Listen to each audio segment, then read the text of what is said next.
যে খবরের দিকে নজর রাখবো, ফেসবুকে পোস্ট করেছেন মুখ্যমন্ত্রী। তিনি বলছেন যে আমি নিজে হাতে কোনো এনুমারেশন ফর্ম নিইনি। ফেসবুকে এমনটাই পোস্ট মুখ্যমন্ত্রীর। বিএলওর বাড়ির অফিসে এসে ফর্ম দিয়ে গেছেন।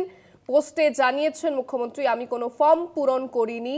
পোস্টে মন্তব্য মুখ্যমন্ত্রী মমতা বন্দ্যোপাধ্যায়ের, যতক্ষণ না বাংলার প্রতিটি মানুষ ফর্ম পূরণ করছেন আমিও করব না, এমনটাই জানিয়েছেন মুখ্যমন্ত্রী মমতা বন্দ্যোপাধ্যায়।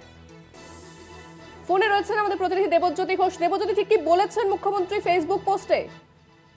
মমতা বন্দ্যোপাধ্যায় যেটা বলেছেন যে গতকাল তার বাড়িতে বিএলও এসেছিলেন, ফর্ম দিয়ে গেছেন। এখনো পর্যন্ত তিনি কোনো ফর্ম ফিল আপ করেননি।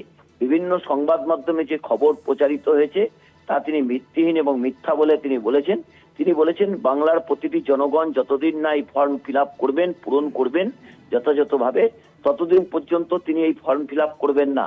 অর্থাৎ মমতা বন্দ্যোপাধ্যায় এসআইআর ইস্যুকে রাজনৈতিক একটা হাতিয়ার হিসেবে ব্যবহার করতে চাইছেন। তৃণমূল কংগ্রেস ইতিমধ্যেই পথে নেমেছেন।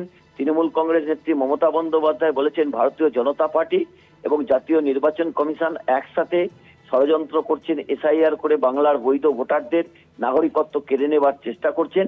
এবং সেই মতোই কিন্তু এসআইআর গত দুদিন ধরে চালু হয়েছে। সেই মতোই মুখ্যমন্ত্রী মমতা বন্দ্যোপাধ্যায়ের বাড়িতে অমিত চক্রবর্তী সংশ্লিষ্ট বিএলও তিনি গিয়েছিলেন এবং তিনি ফর্ম দিয়েছেন। তার অফিসের পক্ষ থেকে ফর্মটি গ্রহণ করা হয়েছে। মমতা বন্দ্যোপাধ্যায় সেই ফর্ম এখনো পর্যন্ত ফিল আপ করেননি বলেই মমতা বন্দ্যোপাধ্যায় আজকে ফেসবুক পোস্টে তিনি তীব্র ভাষায় আক্রমণ করেছেন। ধন্যবাদ দেবজ্যোতি। কথা বললাম প্রতিনিধি দেবজ্যোতি ঘোষের সঙ্গে। বাংলার মানুষ যতক্ষণ না প্রতিটি বাংলার মানুষ যতক্ষণ না ফর্ম পূরণ করছেন আমিও পূরণ করব না, এমনটাই কিন্তু মুখ্যমন্ত্রী মমতা বন্দ্যোপাধ্যায় তিনি ফেসবুক পোস্টে মন্তব্য করেছেন।